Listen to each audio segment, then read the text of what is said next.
those of you who don't know, this is Paul Lutus, and he is coming to us via video conference to talk about his experience programming in the wilderness. So, take it away, Paul. Okay, thanks. Thanks for coming, folks. I haven't done this before, so it may be a little rocky in places, and we've also had a couple of network dropouts, so let's hope for the best. Before the Applewriter story I'm about to tell you, I was working for NASA on the space shuttle, and I designed high-efficiency power supplies, 20 kilohertz inverters, that are now on board the shuttle. But that was getting pretty boring, and I had always wanted to go out and live in the country. And this was in the 1970s, by the way, when the Back to the Country movement was at its height. So I got caught up in it and decided to move to Oregon. So after my work on the shuttle was completed, I took my savings, which was tiny at the time, and bought a small piece of land out in the countryside and built a cabin. You know what? I think I'll try to show a picture of that. Let me just put this up on the screen. I'm sure you'll find this more interesting than my mug. Okay, this is actually a very typical picture of how I looked in those days. This is about 1975. Well, anyway, I bought a piece of land and built a house. And hung out in the woods. And then after a while I got bored with that, so one night I was reading a magazine by Kerosene Lantern. It was Scientific American, actually. And there was an advertisement for a personal computer, which is something I'd always wanted to have. And so it was for the Apple II, the original Apple II, which cabin. I forgot about this. Here's the cabin. Very rustic, 12 by 18 feet, wood heated, kerosene lanterns. And here's my computer workstation. This was my first computer workstation of my career. And this was about 1978 or 1979. Let's see. So I had a computer. There's a number of things I wanted to do over the years with mathematics, but I was never skilled enough in math to actually carry them out. So I spent a lot of time thinking about if only I had a computer I would do this, or if only I had a computer I would do that. And I started writing calculator programs, because in those days there were programmable calculators before there were computers available for ordinary people. So I had published a number of articles for programs I had written on calculators, including one that was ultimately used by JPL in the Viking lander mission, which was a model of the solar system. And that was kind of encouraging that people found it useful. Anyway, so I got my Apple II, and I sat down with this computer, never having, I want to emphasize something, I never had a computer before. It was my first experience with a computer. And sat down and tried to get it to do something.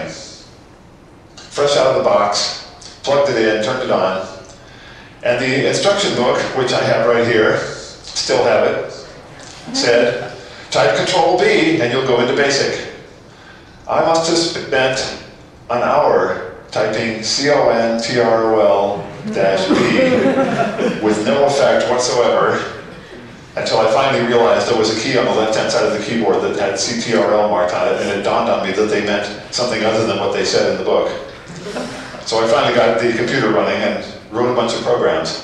Okay, the next phase of the story, in 1979 was the centennial of Einstein's birth, and I had been writing a fair number of magazine articles by that time, and a magazine wanted an article about relativity, which I thought I could maybe write. So I started writing the article, and I discovered that I had maybe 20 or 30 different bits and pieces of information I wanted to convey in the article, and I couldn't decide how to organize them. And then it occurred to me that since I had an Apple II, I could use the computer as sort of an organizer rather than paper. I had bits and pieces of paper all over the room, and changing them around and getting nowhere. So I sat down and I started writing this program that would organize my text.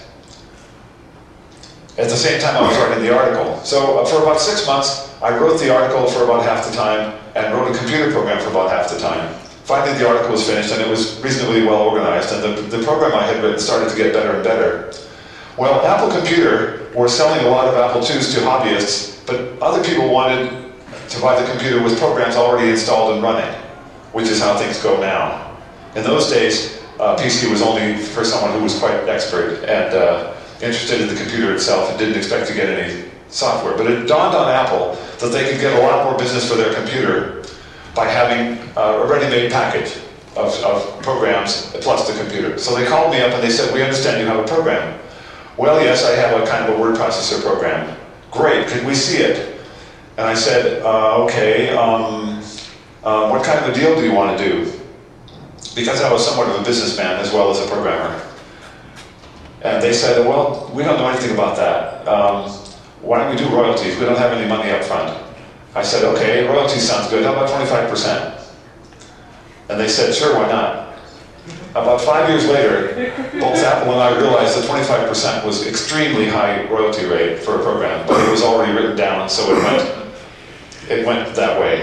It was actually very lucrative because by then it was, 5 years later, it was a program that was in 5 languages and was very well known. And they were constantly petitioning me to reduce the royalty rate, and I constantly said no. So, let's see, where are we? Oh yes, I also wrote a number of programs everything I wrote on the Apple II was in assembly. There were no high-level languages except BASIC, and BASIC's performance wasn't good enough. And one of the reasons I got noticed by people like Apple and others was because I wrote everything in assembly and my programs were relatively fast. And when I say relatively fast, I wanted to emphasize something. The Apple II had a little over 1 megahertz clock speed. Megahertz, 1,000th of a typical, or perhaps less than 1,000th of a typical modern computer. And it had a maximum memory size of 48 kilobytes, not megabytes, and not gigabytes.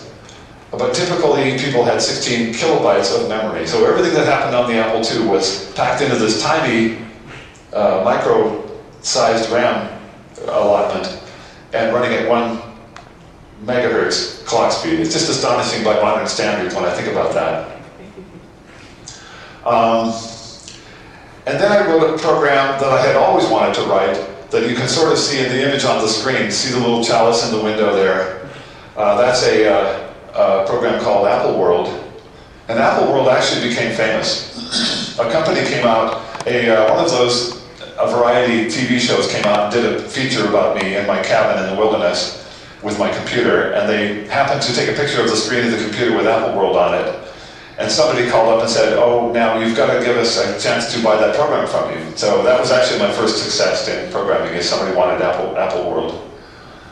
Another one that I'm actually rather proud of was something called Electric Duet, which was able to play 2 musical voices, separate musical voices, over the itty-bitty speaker that was driven by an ordinary logic circuit.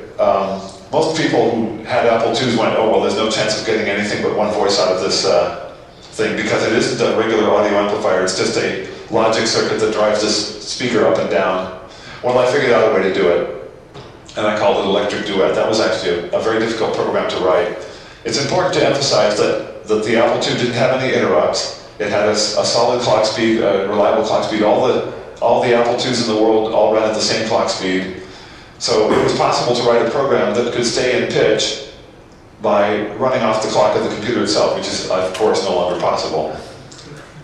So that was actually anyway, there was about 256 bytes of code that I spent a month poring over, trying to get the processor to run through the code at exactly the same speed every time it ran the program, regardless of what it was doing. It was really quite difficult. And now it's a historical artifact, probably just as well. Okay, by the way, when it came time to deliver a program, it wasn't possible to just log on and send it to the person you were sending it to. I would write a program, I would put it on a floppy drive. See the floppy drive? Which, by the way, the floppy drives were, let me just do something here. The floppy drives were $500 for a floppy drive, and it could store, get this folks, it could store 140 kilobytes of information for $500. I was so happy to get my first floppy drive. Before that, it was cassette tapes. Some of you may realize that cassette tapes preceded floppy drives, and they were even less reliable. The floppy drives were plenty unreliable, but cassette tapes were really something.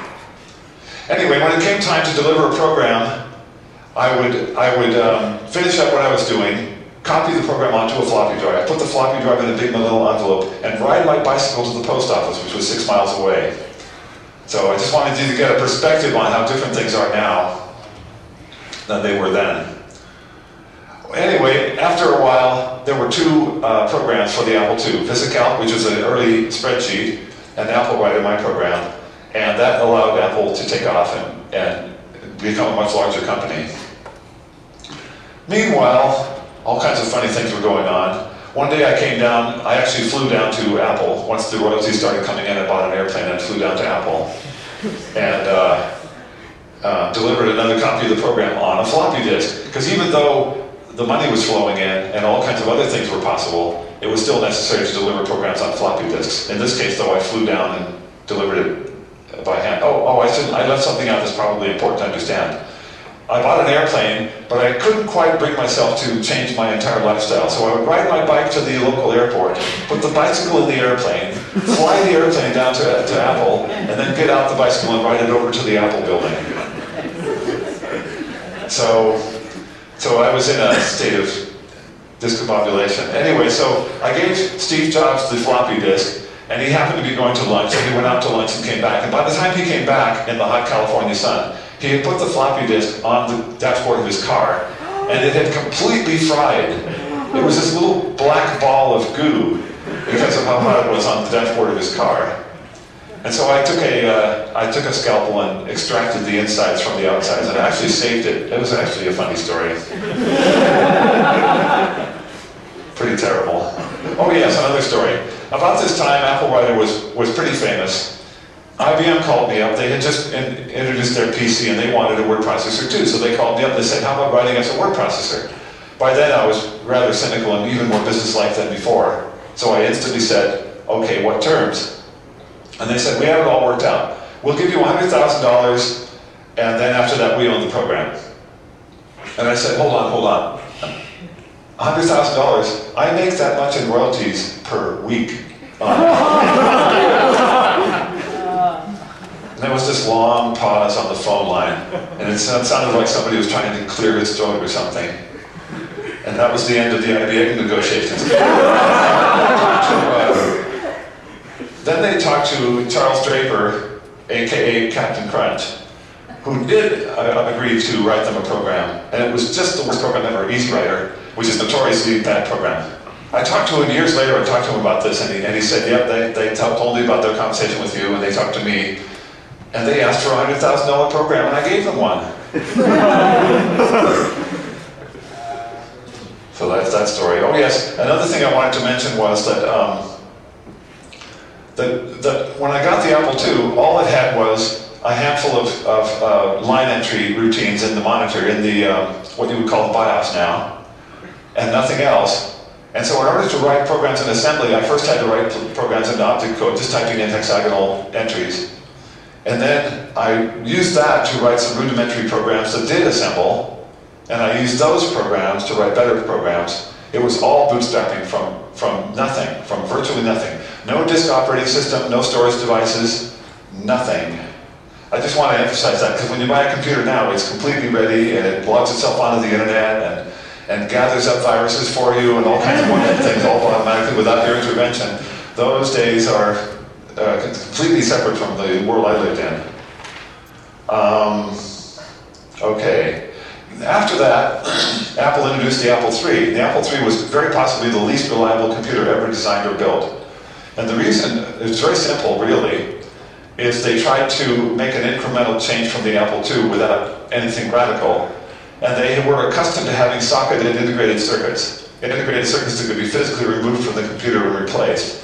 And it never occurred to them that they could just solder all the integrated circuits in place and replace the entire motherboard, which is how they do things now. So they had a much more complicated machine with many more sockets, and each of them was an insert socket. None of the integrated circuits were soldered in place.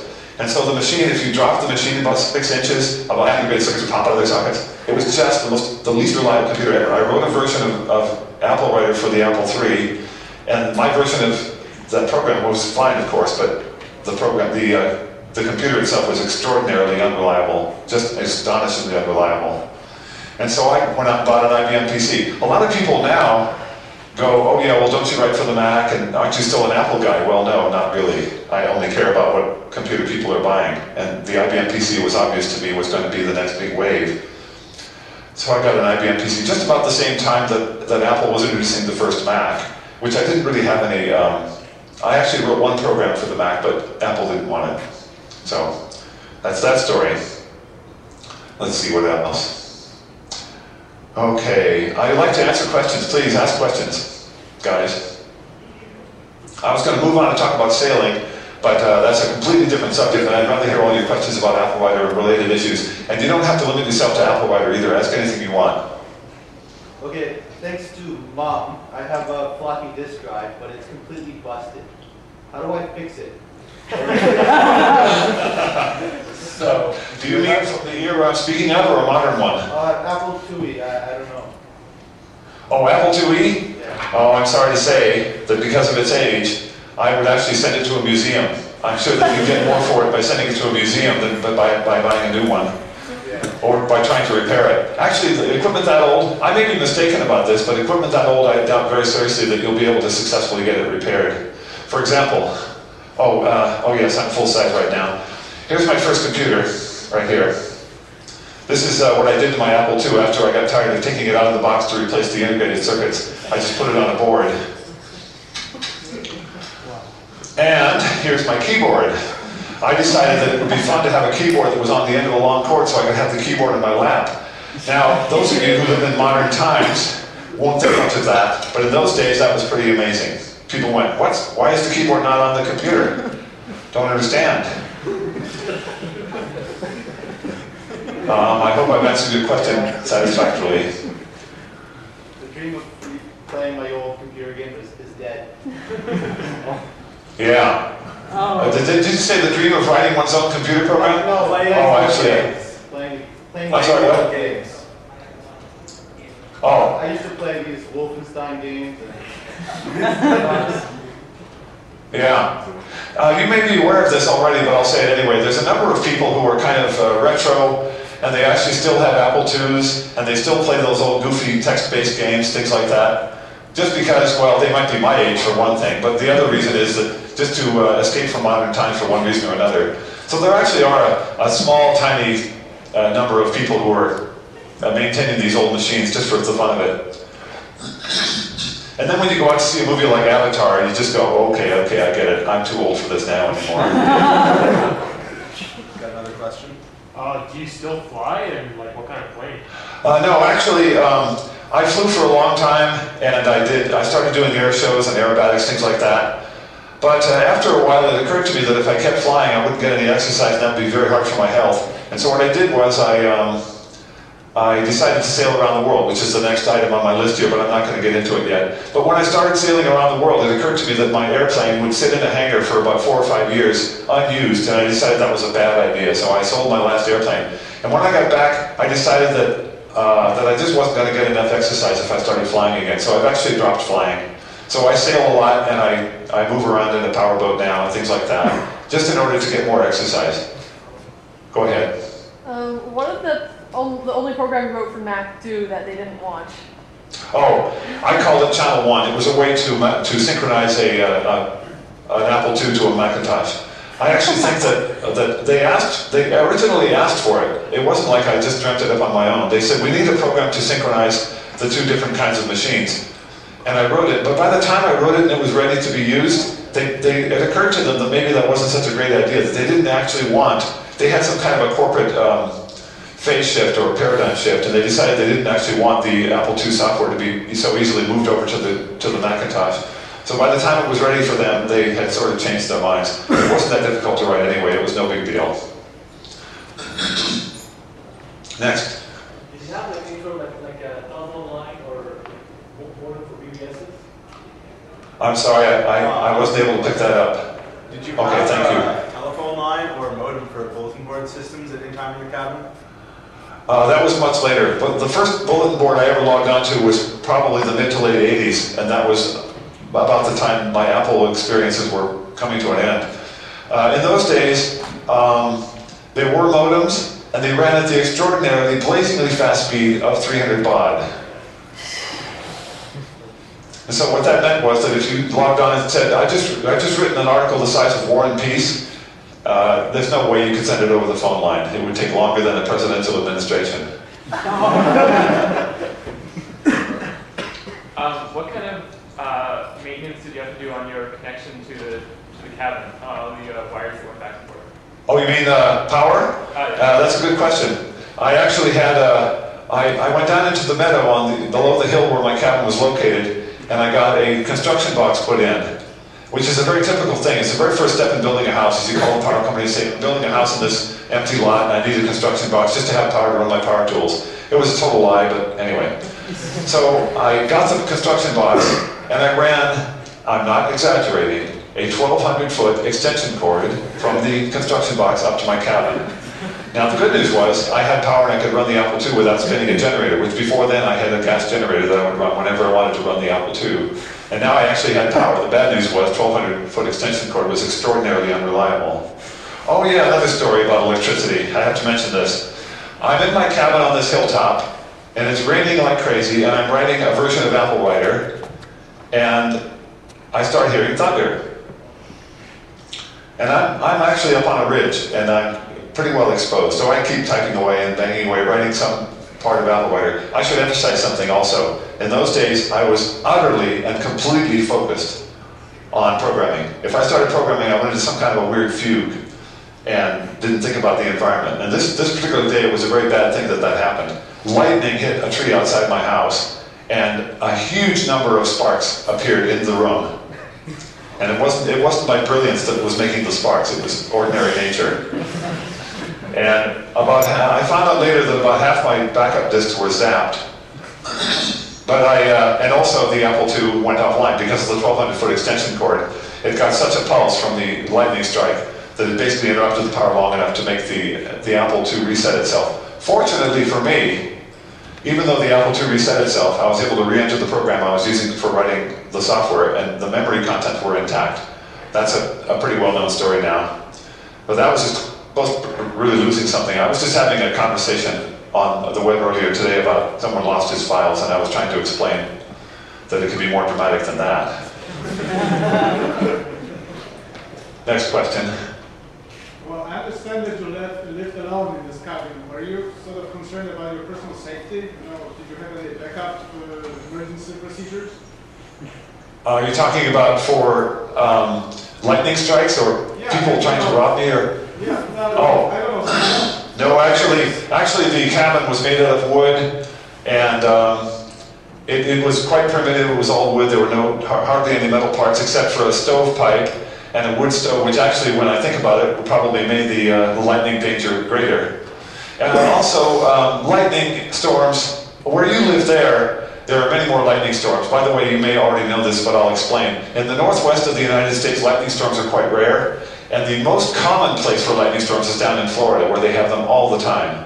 But where I lived, actually, that was one of 2 or 3 lightning storms, and during about 5 years I lived there, so it wasn't really that common. So it wasn't, when you drove around in that neighborhood, it isn't like you saw lightning rods and such of that sort like you see on the East Coast. It's just that the lightning is rare. Well, it was that one rare lightning stroke that happened to come along when I was programming that made that story. But if they had been more common, more likely an occurrence, then I probably would have taken more precautions. But no, actually, it was just because of the fact that it was a tiny cabin that had no metal parts that made that situation so dreadful. Because the tree that the lightning hit was maybe 10 meters away from the house, but it was certainly close enough to cause a huge amount of additional electrical activity in the immediate neighborhood. On the other hand, maybe I did get struck by the lightning, and I don't realize that my IQ is now down to 3 digits. Jeez. Go ahead, next question. Did you ever have a Don't be vengeful, folks. Oh, go ahead. Go ahead. Did you ever have a run-in with bears in the wilderness? I'm sorry, what? Bears. Did you ever run into bears, and could you use Apple? Actually, I did actually see. I want to put a picture up for the benefit of this particular topic. Let's see if I remember how to do this now.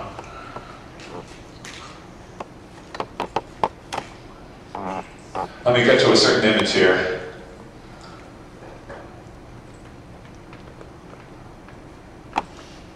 Yeah.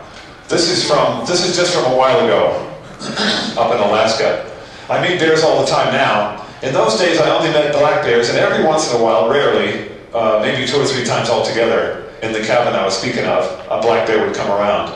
Black bears, and most bears in general, tend to be very quiet as they approach, as they move around in the woods. They're really quite shy. I mean, you'll hear about bear attacks, but the fact is bear attacks are quite rare. And I once actually was programming, surprise, surprise, and let's see if I know how to do this now. There. I was programming and I heard a scratch on the door. I looked up one of the windows and it was a black bear. He thought the cabin was unoccupied and he wanted to tear it to pieces and get some food, I guess. Well, I said something and he took off. So that's a very typical, by the way, that's a very typical experience with a bear. Is 99% of the time you meet a bear in the woods, and if you've been talking to, say, a friend you're on the trail with, or making any kind of noise, or you have bells on your shoes or whatever, chances are the bear will already know about you and he'll get out of your way, 99% of the time.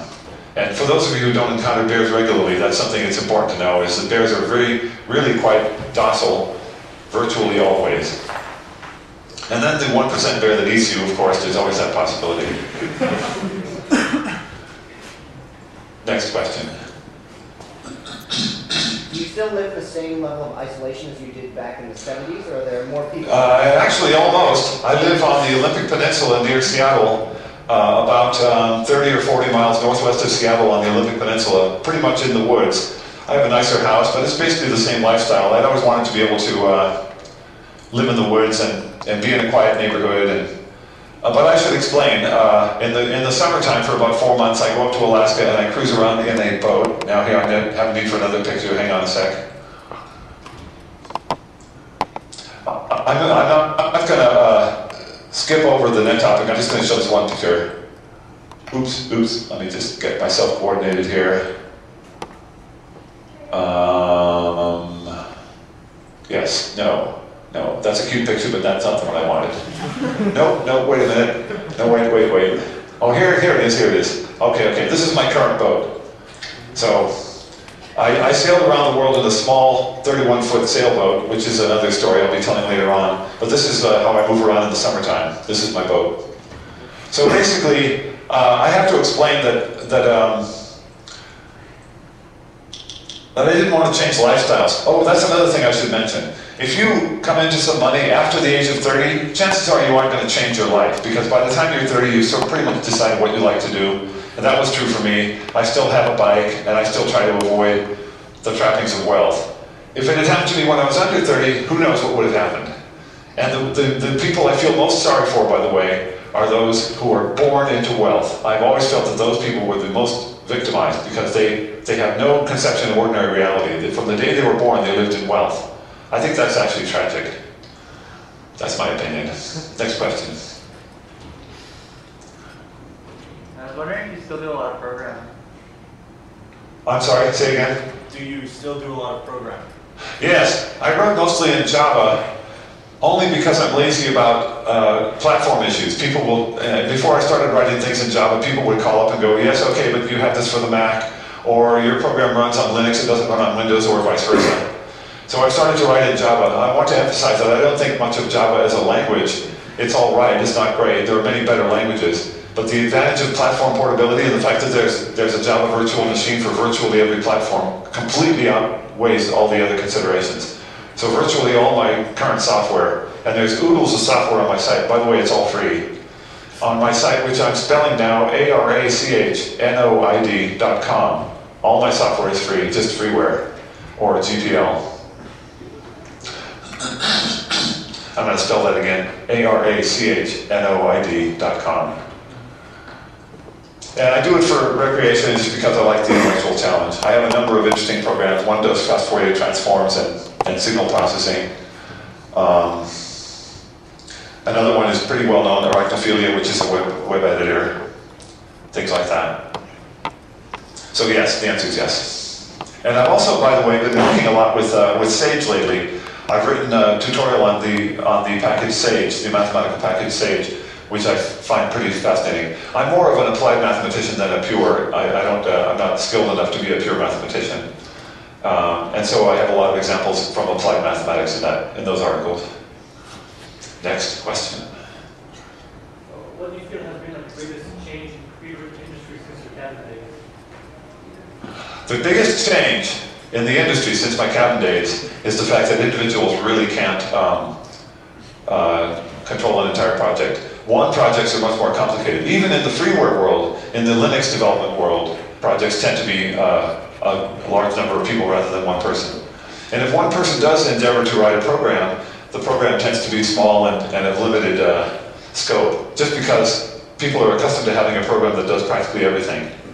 I mean, there's certainly a place for individuals writing programs, but as a business, no, not really. The Microsoft model, I call it, just a gigantic corporation that pretty much rules the roost. Or the alternative is Linux app development, which now is pretty much on the same model. Huge groups of people, 20, 30 people, primary programmers for various parts of the project, which obviously makes it important to have terrific coordination between elements and object-oriented principles. In those days, there were no objects, and there was no structure at all, and there were hardly any labels. It was very primitive way of working. Next question. Come on, don't be bashful. So, if you still do a lot of programming, what programming languages do you think are better than Java, or what's your favorite? Can I get that repeated, please? If you still do a lot of programming in language other than Java, which languages do you think are better, and what's your favorite? Oh, I'm not sure better. I think maybe lazy is, in my case, the priority. Python and Ruby, I do a lot of work in those languages just because you can get something accomplished in a hurry. I'll write a utility to accomplish something that I need to have done. For example, go through all the pages of my website and change one thing or something of that sort. Sort of the maintenance, administration kinds of tasks. Just because you can get something accomplished in a blazingly fast rate of speed. And Python, because Sage is written in Python, and I picked up Python even though I'm opposed to syntactically significant white space. I think it's an abomination. But I had no choice. Python was the language Sage was written in, so I have no choice about it. I always have a nightmare in which I've written a long Python program of 100,000 lines, and somebody comes in and eliminates all the tabs off the left column, and then goes, there, that's better. Yes? So you talked about object-oriented programming. What do you think about functional style programming? The functional style programming, which I have just delved into, and I would have to describe myself as a rank beginner. So I'm not sure I have any intelligent comments on it, except duh. Sorry, I'm just learning it myself, and I have a young friend who knows Haskell very well, and he's trying to talk me into learning Haskell, so I'll just have to catch up. Oh, by the way, there's something important to say, and I won't make any bones about it. If you haven't accomplished fantastic things by the time you're 40, chances are you won't.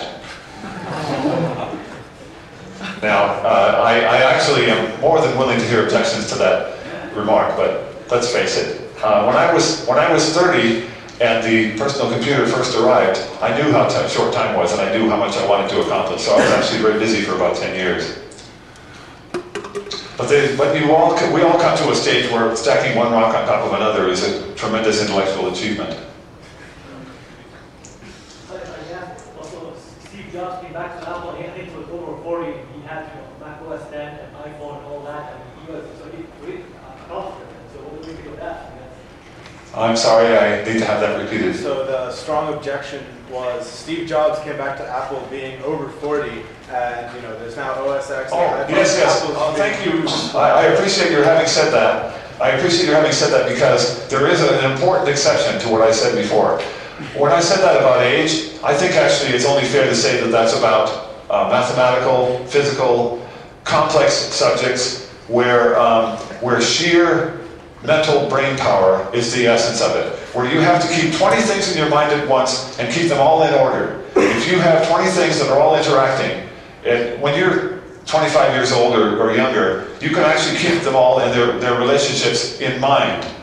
But as you get older, you can't do that anymore. You can only think of one or two things at once. But if the thing you're working on happens to be based not on sheer processing power, but on life experience, the relationship reverses. And the older you get, the more useful you are, with some noteworthy exceptions like James D. Watson making certain ridiculous remarks about black people, that sort of thing. That was actually an example of dementia more than anything else.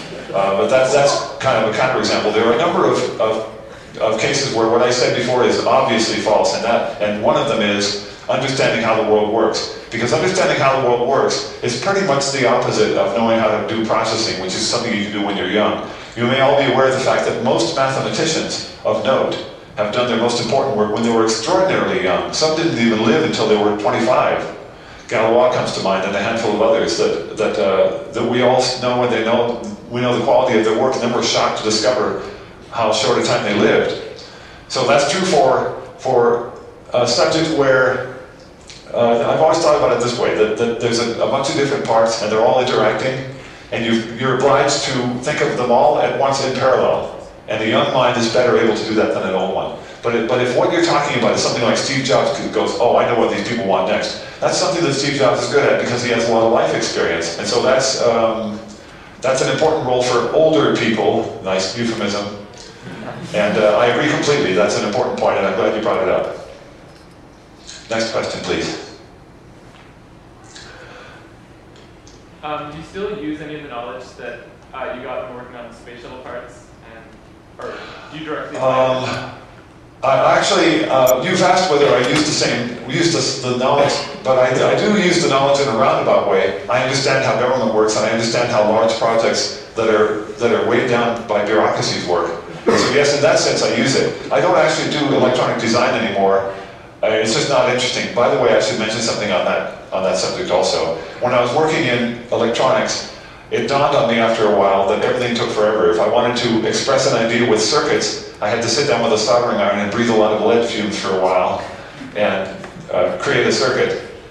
But then I started understanding what programming was, even though I had no exposure to computers and had no chance of getting access to one. I understood what it was, and it just occurred to me that everything would go much faster, and that turns out to be true. To be able to express something with a computer program is way faster and way more creative. And so I actually made the transition. I mean, I was a fully qualified electronic technician and then engineer, and my hardware flies on the shuttle every time it flies, but boy, I was desperate to get away from it. I really was. And a personal computer didn't arrive soon enough for me. I would have been much happier if it had been 10 years earlier, or I had been 10 years younger, something like that. But what I learned on the shuttle program was all the things that can go wrong, and a lot of office politics, and a lot of things like people who are stockholders in a company willing to say anything to mollify the customer, including things that would endanger astronauts' lives, stuff like that. I wasn't a stockholder, I was highly principled, and I got into endless difficulties with the people I was working with on safety issues. Next question. Don't be bashful, folks. Oh, go ahead. Do you take any sides in platform wars like Windows, Mac, iPhone, BlackBerry? Can you repeat that, please? Do you take sides in the various platform wars out there? You know, Windows versus Mac, iPhone versus BlackBerry, etc. Oh, okay. Yeah, I do take sides. Now, I want you people who are taking logic to listen carefully to the next part. They're all worse than the other.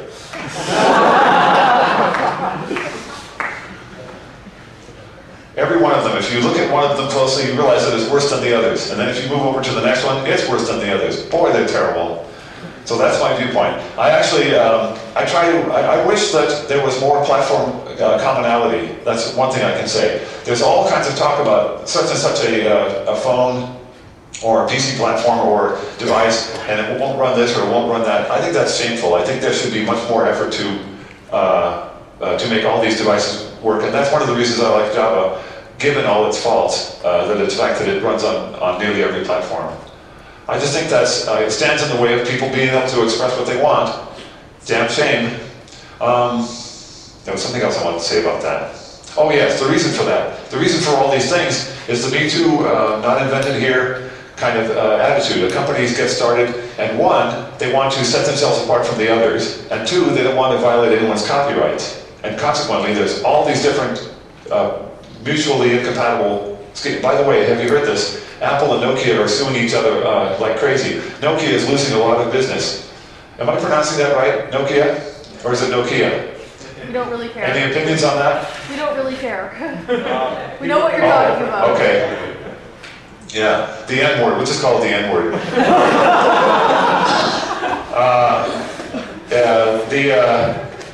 Nokia and Apple are suing each other because Apple came up with the iPhone. Nokia originally realized that a lot of the aspects of the Nokia realized that the Apple iPhone appeared to violate a lot of their patents. Now Apple is countersuing, as one would expect. So it's going to be a big mess. And I think they'll both prove to each other that they have nothing in common, at which point people who would like to run the same program on both are going to have a real hard time. That's an example of it. Such a shame. Wasn't it wonderful? For about 2 or 3 years in the late 1970s, there was one personal computer. It was terrible. It was dreadfully slow, but it was just one. So you had a stationary target you could aim toward. Those days are long gone. Next question, please. When you were writing really low-level, unstructured assembly language, what kind of strategies do you use to keep your programs sane and maintainable? That's a hard one. What I did was, as I described earlier about bootstrapping and writing programs with programs and that sort of thing, I ended up having a scheme where I had 2 levels of labels that were exclusive. I had local labels and global labels. That was as close as I got to actually organizing anything. The global labels segregated the local labels, so I could use a label like loop more than once. Of course, within the global labels, I had 5 or 6 different uses of the term loop with different appended letters. It was a mess. I want to emphasize something. From a modern standpoint, these assembly language programs were extraordinarily difficult to maintain, even though I had written them. And I look at them a month or 2 later and go, oh my God, what did I do here? That was a very common reaction.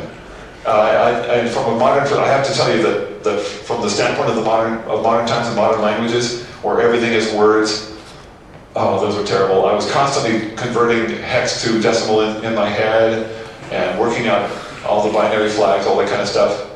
It cut into one's productivity. Were it not for the fact that I was living alone in a cabin on a hilltop in Oregon where it was completely quiet, I would never have been able to accomplish anything. If there would have been any distractions at all, it would have ruined the entire process. How many lines of assembly are we talking about here for Apple Writer?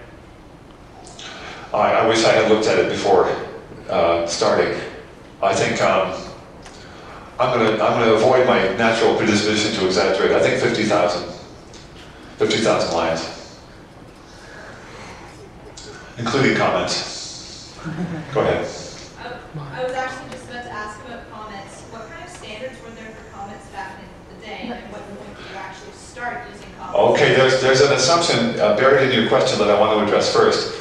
Is that the idea that there were standards. In other words, one person would talk to another and say, this is how we should do this. There was no we, there was only I. I mean, individual, and not just me. I don't mean to say that in an egotistical way. There were dozens and dozens of programmers programming for the Apple II, and they all worked in isolation. And they all used their own individual tools. Some of them managed to get tools that worked like a BASIC or Pascal. There was a version of Pascal available for people who wanted to use a higher level language. But it was extremely difficult to use, and the people who used higher level languages ended up writing programs that were too slow to be viable.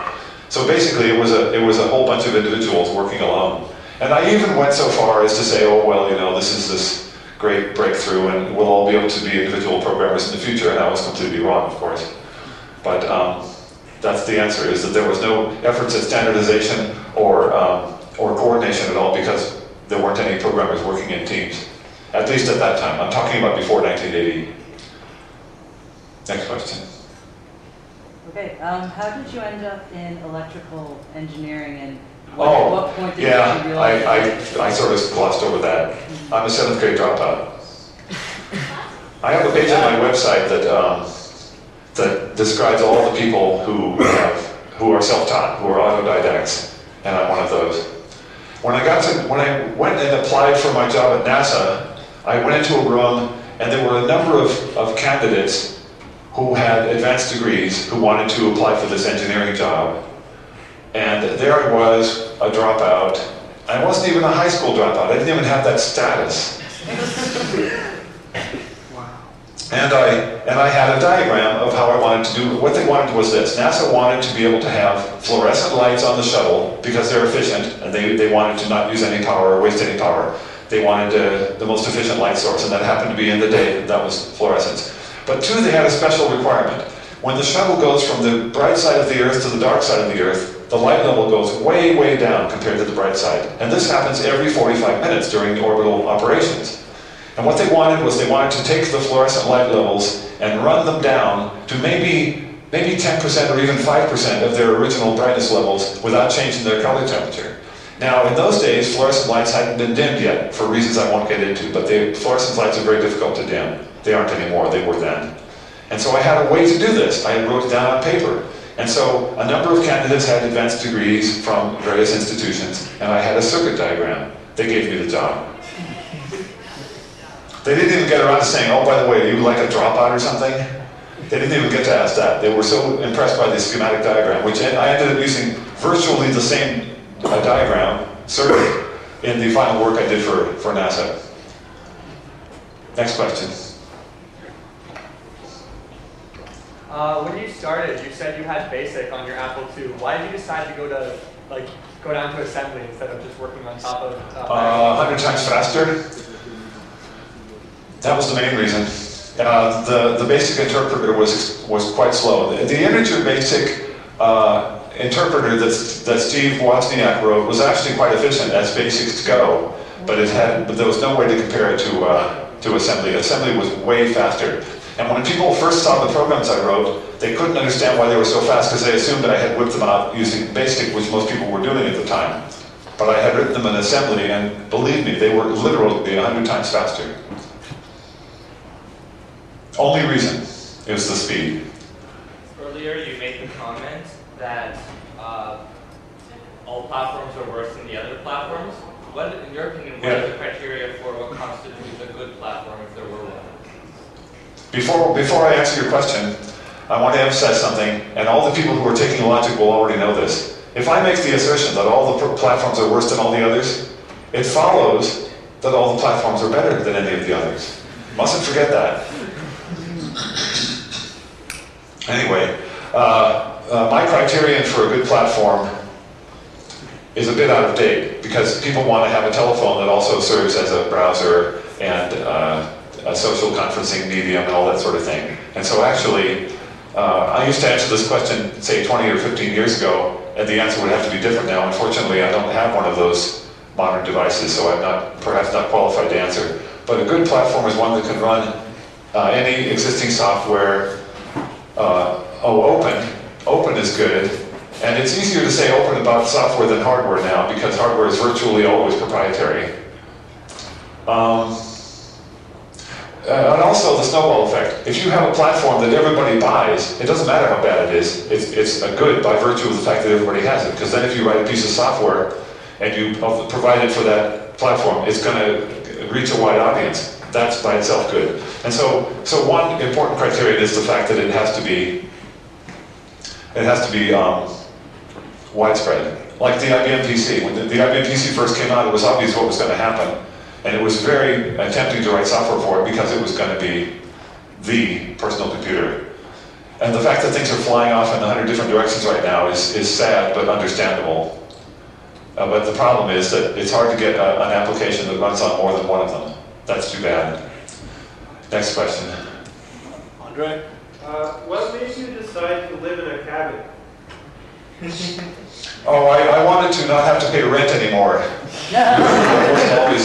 I wasn't always wealthy, rich, or even... Oh yes, I should explain something. I lived very poor as a child. We were so poor when I was a kid, we had to rent inferiority complexes.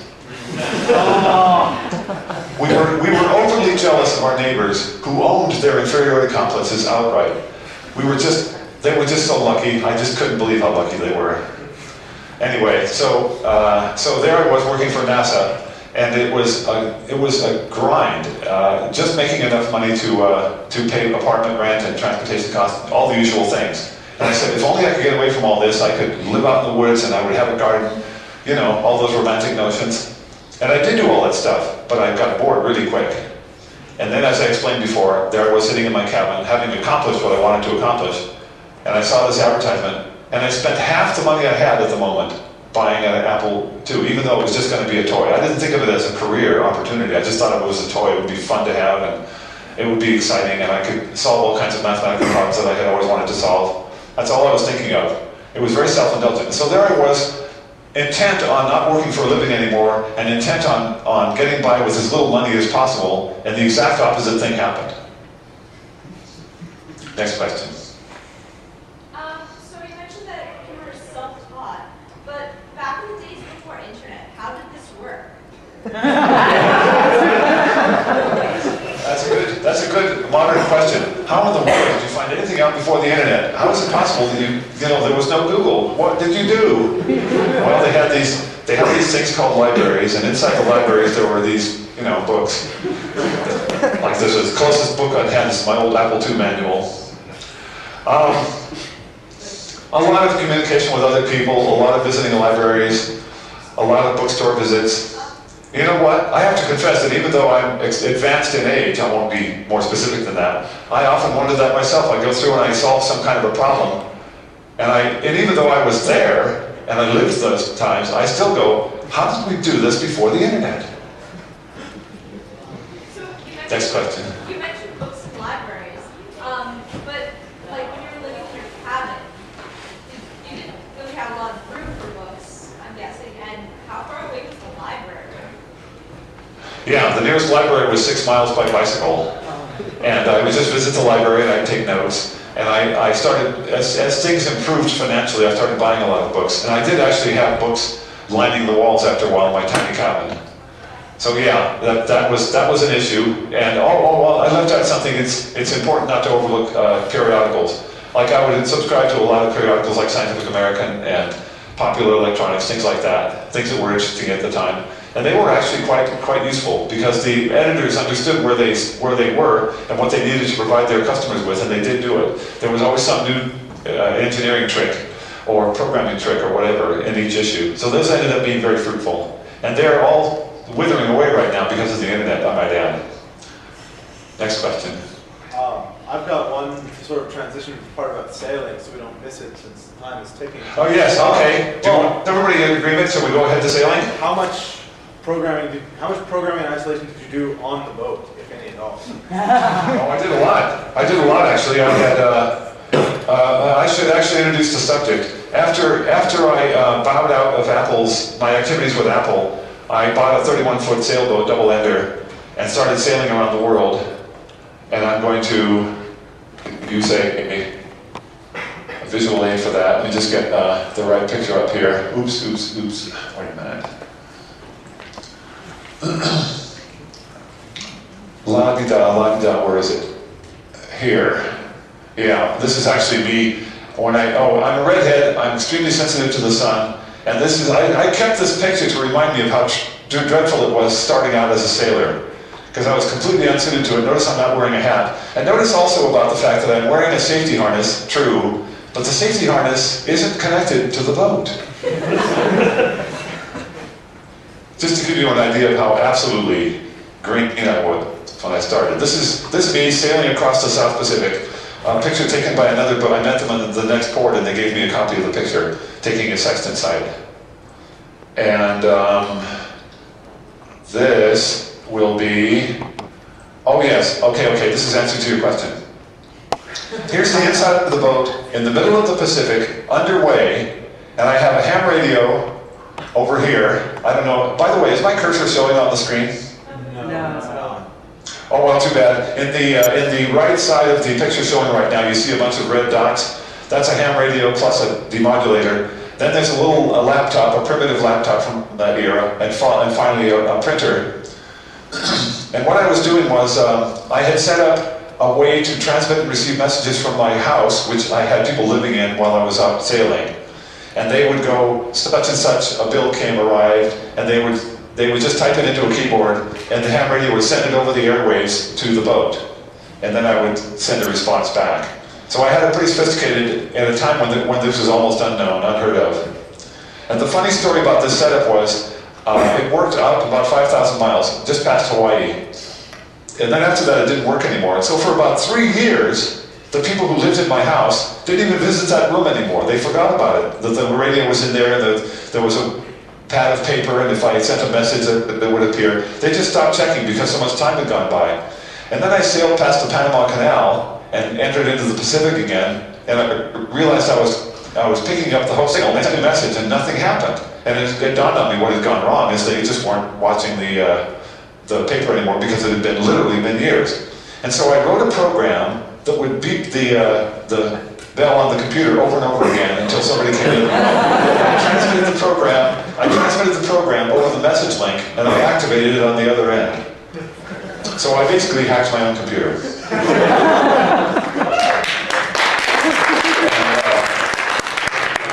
When hacking was unheard of. Let's see if I have another picture I want to. Let's see something. Oops. Wait a minute, wrong window. This is what it looks like underway. This is what it looks like on my little boat.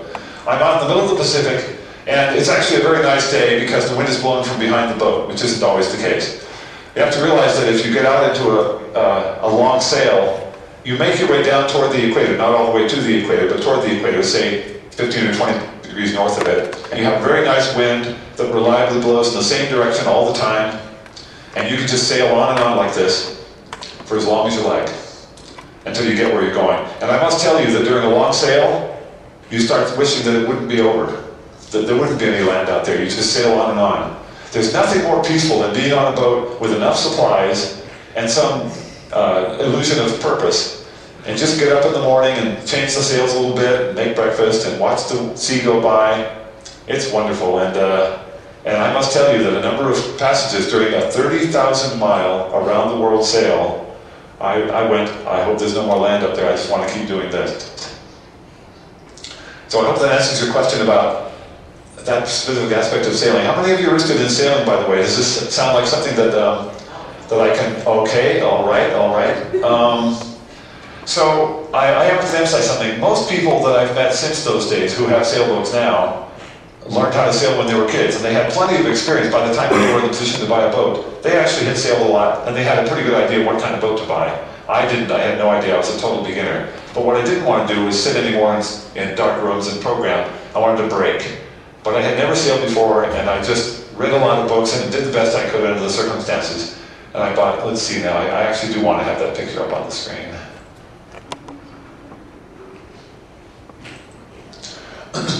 Let's see if there's a better picture. You know what? It just occurs to me that this is actually the best picture of the boat, except the one where I'm on the sextant. So,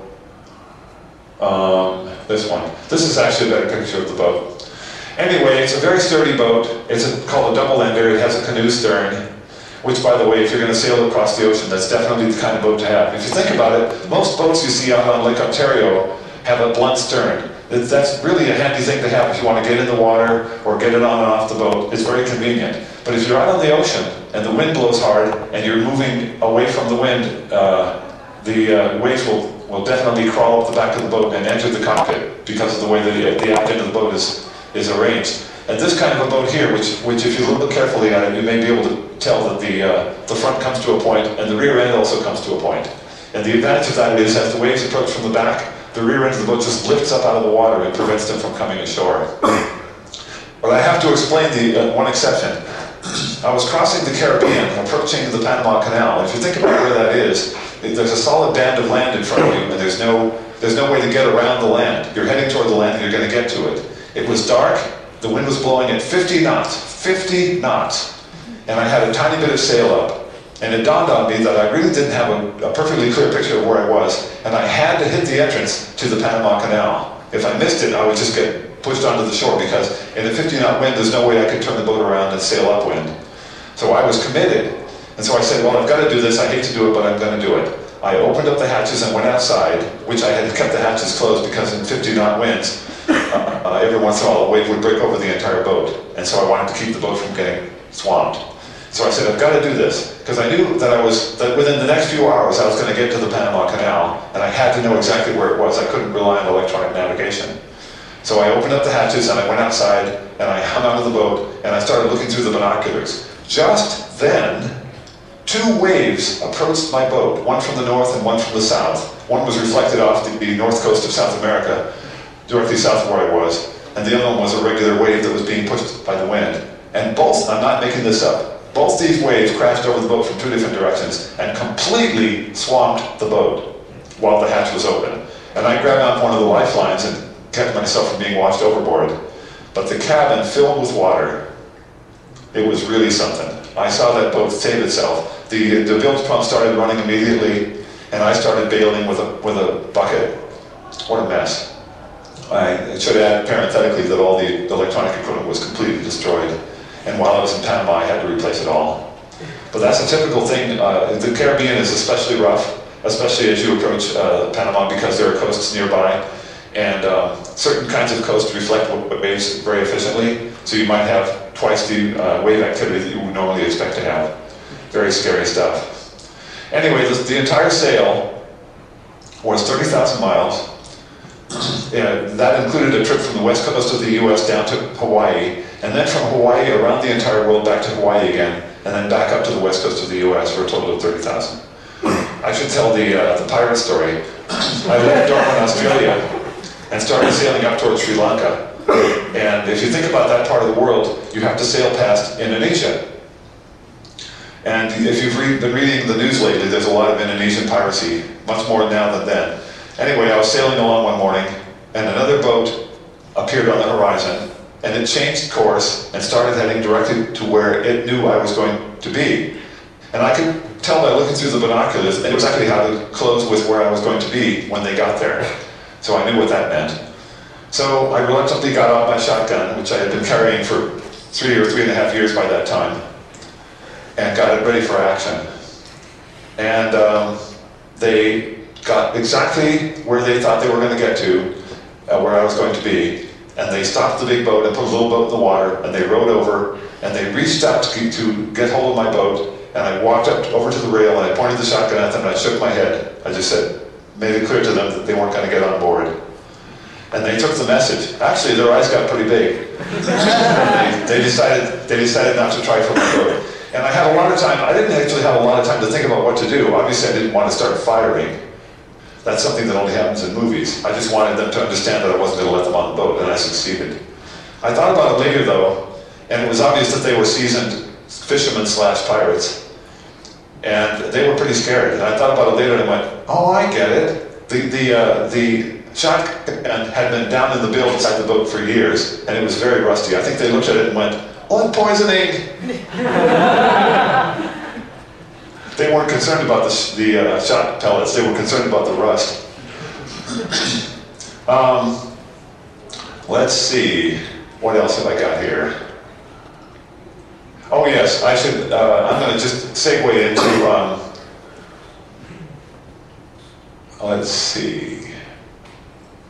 Oh yeah, this is actually on the lake between Panama and Hawaii, and these are sooty shearwaters on the bow, and they fly in the same direction at the same time, and they're very pragmatic birds, and they went, why should we be flapping our wings when this boat's going by?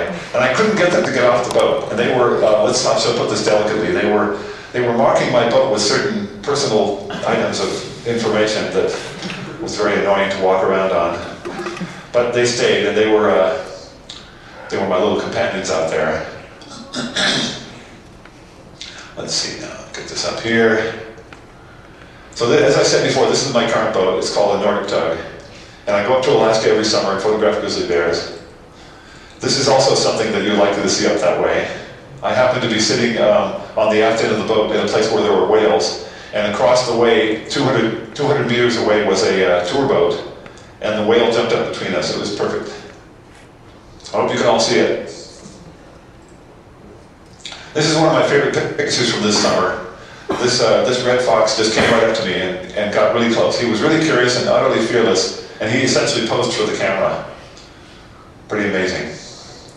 And I think I've shown you this picture already, that this is a typical scene also. Something you see regularly. So I guess at this point, let's see if oh yes, there weren't, GPS existed when I went around the world, which by the way was between 1988 and 1991. but it wasn't commonly available to civilians at any reasonable price. And so I ended up using another satellite system called Transit, which is polar orbit satellites. And you could get a transit fix every couple of hours or so. So it wasn't nearly as good as GPS in terms of minute-to-minute velocities and that sort of thing. And I got down to French Polynesia after Hawaii, and I spent a couple of months, as long as the French were willing to let me stay, I stayed because it was a wonderful place to visit. And then I took off and I was headed west in the trade winds in the southern hemisphere toward Fiji, and I discovered that the transit receiver was dead. And that left me with my sextant. Let me see, I want to do this, and this, there. And so this is actually the second sextant. This is the sextant that I bought in Fiji. I had a plastic sextant, a really dreadful plastic sextant, which was really minimal. And the reason is, I said, I have a satellite receiver, I have all this fancy equipment, I have Loran also. I don't really need to have a sextant, but I'll just have one just in case. And so this really disgusting plastic sextant got me from Fiji, from French Polynesia to Fiji. And actually, I learned how to use it very well. But anyway, I got to Fiji and I bought a much better sextant, which I just showed you. It's essentially the thing to have on board. You can never, oh yes, there's a better way of saying that. As I sailed around the world, I had any number of pieces of electronic gear on the boat, and every single one of them failed at one time or another. And that's the same thing in Alaska. Up in Alaska every summer, a new piece of equipment fails on the boat. It's always electronics, and it's always because of some circuit board that got splashed with salt water. It's just inevitable. I mean, you're out on a boat, and if you've never sailed before, it's possible for you to say, there's no problem, this is a piece of electronic gear which is pretty important for me, but how could the salt water get all the way in here from outside?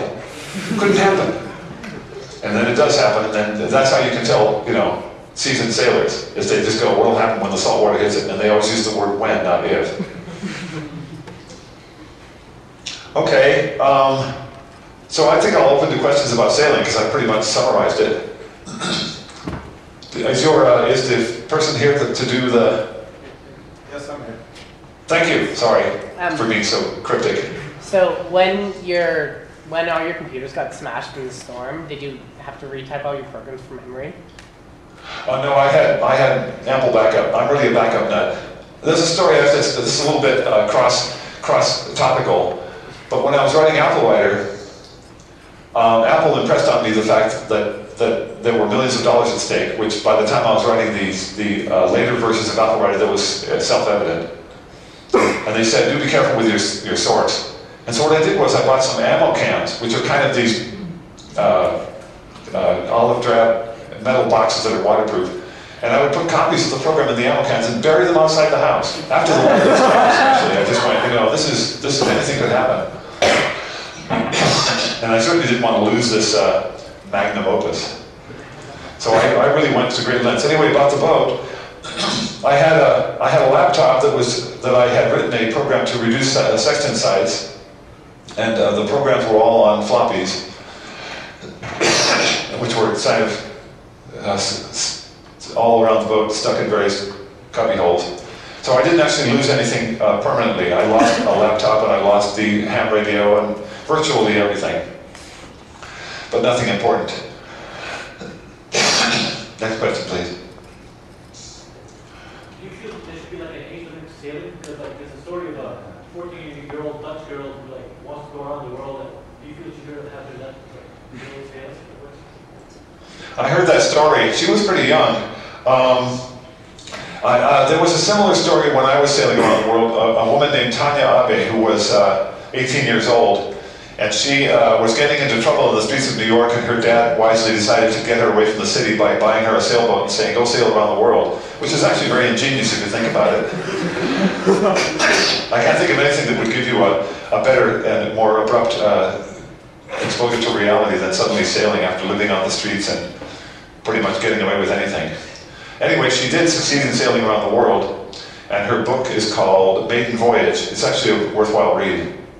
But anyway, the more recent story is someone who was a great deal younger than that. I believe she was 14 or 15, something like that. And because I'm not a parent, I don't think I even want to have an opinion on that, because I think parents, there's a way in which I think parents have a right to express opinions about child rearing and issues of that kind that I honestly don't think I have a right to. I actually think that, another story was an Australian girl about the same age, roughly the same age, who made a short local sail in preparation for her around-the-world sail and promptly hit another boat. So I actually think there's a lesson in that. Questions? As someone else who also bought a sailboat before knowing how to sail, how did you learn? Oh, I read a lot of books. This was pre-internet. We had that conversation about what we do before the internet. Boy, the internet would have been really useful to me in those days. Anyway, I read a lot of books that by blue water sailors. It's important also to say that there are two different kinds of boats. There are boats that are suitable for lake sailing, and when I say lake sailing, I'm not talking about Lake Ontario, which is practically an ocean. But lake sailing versus ocean sailing. And ocean sailing boats are much sturdier, and they are equipped to handle storms. And I must say that I've seen a lot of lake boats on oceans by people who didn't understand what the dangers were. And I've also seen a lot of them get their masts ripped off. So that's a very bad idea. So I read a lot of books, and particular books by people who had done ocean sailing, and they all said the same thing. You need to get a double ender, you need to get a boat with a really, really thick hull, so if you smash into things in the South Pacific. And there I was in the South Pacific, and the first time I tried to enter a coral lagoon, I went right over the top of the coral heads, and the waves, the successive ocean waves, lifted the boat up and dropped it down on the coral over and over again, and I had completely lost control of the situation. But, because my boat had 7.5 centimeters of hull thickness below the waterline, it just went bang, bang, bang, and there I was on the inside. And I want to emphasize that any lake boat would have been squashed, and I'd be fish food, whatever. Did you have anybody with you, like, the first time or two you took it out? It's like 31-foot boat. The only time I sailed with someone else was I first bought the boat, and I was absolutely green. I had never sailed a boat before.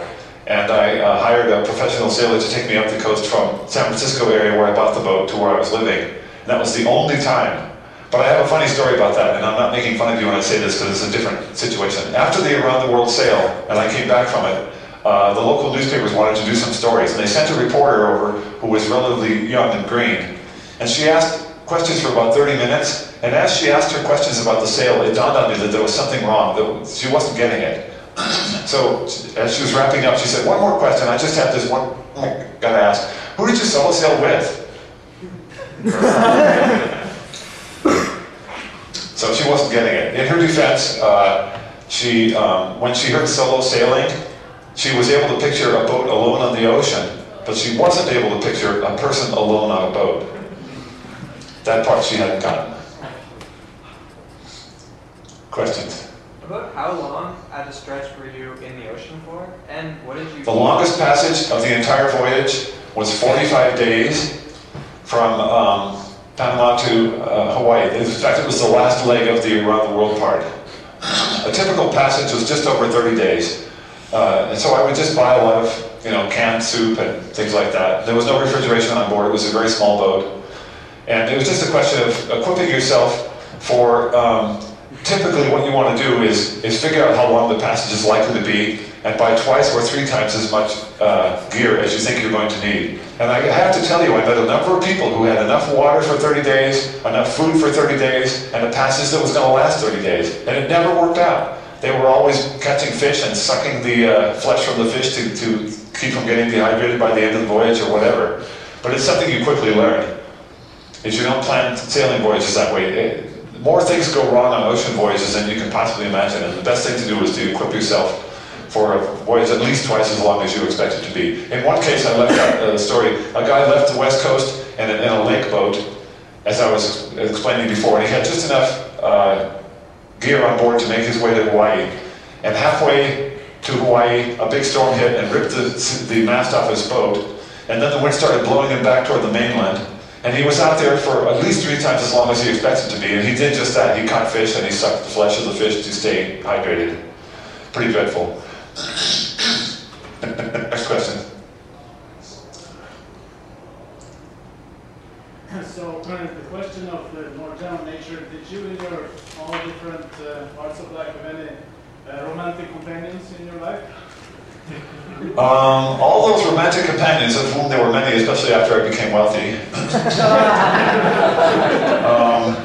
they all said, "Oh, so you're going to go sail across the ocean alone on a boat? Hey, write in when you get back." So yeah, but I actually, the choice was mine. I had to either cultivate normal domestic relationships or have a lot of adventures, and I realized that I couldn't do both, so I'm still single. I want to emphasize that I'm happy being single and I'm not sending any subtle signals to anyone. I'm very happy being single and I'm pretty much settled in my ways. Next question. Did you have any like water filtration systems on the boat, or was it just you had? I had a reverse osmosis device on my second boat, the one I didn't sail around the world, which I ended up never using. And I also should say that when I got to Sri Lanka, things were pretty primitive, and there was no available safe water on shore. And so all the European boats, this is something I have to explain. When you cross the Indian Ocean, you're getting away from the typhoon season in the southern hemisphere. And when you get to Sri Lanka, you're pretty much obliged to wait about a month because you don't want to go into the Red Sea, which is the next major passage, until about a month has gone by and the weather starts mellowing there. So you basically have a layover in Sri Lanka. And I have to say, by the way, that a Sri Lanka layover, you can do much worse than that. It's a wonderful place to visit and it's well worth it. But we had to have water and the shore water wasn't safe. And so all of us put out tarps and it rained regularly and we collected rainwater to have water on board in that particular place. So in that particular place, it would have been useful to me to have an osmotic reverse osmosis device, which I didn't have. When I got back, I bought a better boat, probably the boat I should have sailed around the world in, and it did have one, but I ended up never using it. So I don't know how important that is. Next question. I've got one. So you talked about you used your computers for computing some sextant things. How much? Yes, I wrote a program in C to reduce sextant sites. And the irony of the story is that I still have the program, and because of how many changes there have been in compilers, it won't compile anymore. Someone recently asked for it. They said, "Could we get a copy of that program? You're giving away all your programs anyway." And I said, "Oh yeah, I'll just compile it." And I tried to compile it, and I got 500 errors. It just was terrible. And it was a valid C program when I wrote it, and now it's just pure junk. And the problem is, if I had compiled it and then sent it to someone, I would never know whether it was working, and I would feel responsible if it ended up giving incorrect results. And so I just gave up on it. I just wrote them back and said, "Sorry, I can't help you."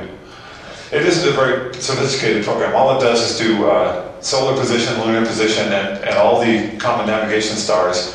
It reduces them to a particular system of coordinates, and then you put in, oh yes, I should explain something. There's a bunch of different ways of taking sextant sites, but I was extraordinarily lazy. So I would take one sextant site in the mid-morning, I would take another sextant site in the mid-afternoon, and I would calculate the relative distance I had traveled, and my program would take care of all that and tell me where I was after the afternoon sighting. So it was much easier. You may be aware that sextant sites, you wait till exactly noon time, or you wait until after dark and take a picture of a star and correlate that with an accurate bit of time, whatever.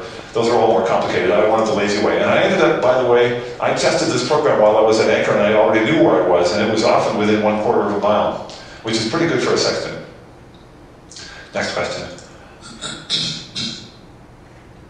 You come across any interesting kinds of animals on your voyage? Yeah, mostly whales. I've now hit 2 whales, and I'm not proud of saying that. When I was sailing across the Indian Ocean, I was dead asleep. Oh, I should say something. A solo sailor doesn't really try to stay awake all the time and always on the lookout for boats. Basically, when you're out in the ocean, first, your chance of encountering a boat are very, very small, astronomically small, after you're about 500 miles from shore. And second, you've got to get some sleep. So I ended up sleeping normal pattern, 8 hours a night. It was while I was sleeping in the middle of the Indian Ocean that I smacked a whale. And I knew it was a whale right away because it was a thump. It wasn't a bang like a mechanical or piece of wood, which I'd hit many times, whatever. It was just kind of an organic thump. And I immediately got up and went outside, and there he was sounding. So the other time I hit a whale was up in Alaska. I was in a place where there were whales, and I could see whales at a distance blowing. And suddenly a whale appeared immediately in front of my boat, heading toward me, and all I could do was turn the throttle off. I didn't have time for anything else, and I hit him hard. I'm very sorry about that. And I reported it to the Coast Guard, and they said, yeah, that stuff happens all the time. But I have another story about sleeping. I was crossing the Pacific Ocean, and every once in a while at night you'll hear a flying fish go over the top of your boat. Flying fish tend to fly after dark, trying to escape from predators. And so it was hot, I was asleep in my sleeping bag, and the hatch was open above my head because it was too hot. Now all the hatches and windows were open. So a flying fish flew across the top of the boat, hit the hatch, fell into my sleeping bag, and tried to crawl down into the bottom. And I was, how should I put this delicately, I was in a state of undress. Oh man, waking up from some blissful dream and having this greasy creature flapping its little wings. Ew! Oh, that was terrible. Believe me, that was terrible. Okay, next question. How would you keep the boat on course when you did sleep? Like you used to Yes, I had a wind vane, which was on the boat when I got it. But what I didn't know about the wind vane was, it had everything going for it. It was well solidly constructed. It was pretty. It did everything. Oh, little minor detail. It wouldn't guide the boat. Just a little minor setback. It would do everything except what it was designed to do. And for years I had that on the back of the boat, and I went, this is so annoying. And it was a company a small company who I won't name, since this video is going to go on YouTube and I'll get sued. It was a company who I won't name, and they said, look, if there's any problem with this, we'll just take it back and give you your money back. And after they sold about 100 of these units, they went out of business and nobody got their money back. That's the story. And so I rationalized it to myself later. I said, well, it keeps the aft end of the boat balanced with the front end of the boat where there's an anchor sitting. And if I took it off, the bow of the boat would dip down. That's no good, so I'll just leave it there. So there was a stupid, completely worthless thing of weight with no purpose whatsoever. Next question. Oh, I left out the answer. So I broke down and got an electronic tiller that read the magnetic field and tilled the boat. And so I had parts all over the boat for this tiller, which I ended up maintaining with great success. So virtually the entire time I was underway, a small electronic tiller device, which pushed and pulled the boat's tiller. That's how I accomplished it. That made it possible for me to be on watch or to be asleep or whatever, and the boat would stay on course. And it was actually very successful. Okay, next question. Come on, one more question. I'm curious, since your program did compile and things like that, and you've been around for a while, are you concerned about issues of data decaying because we can't read the whatever format, whatever?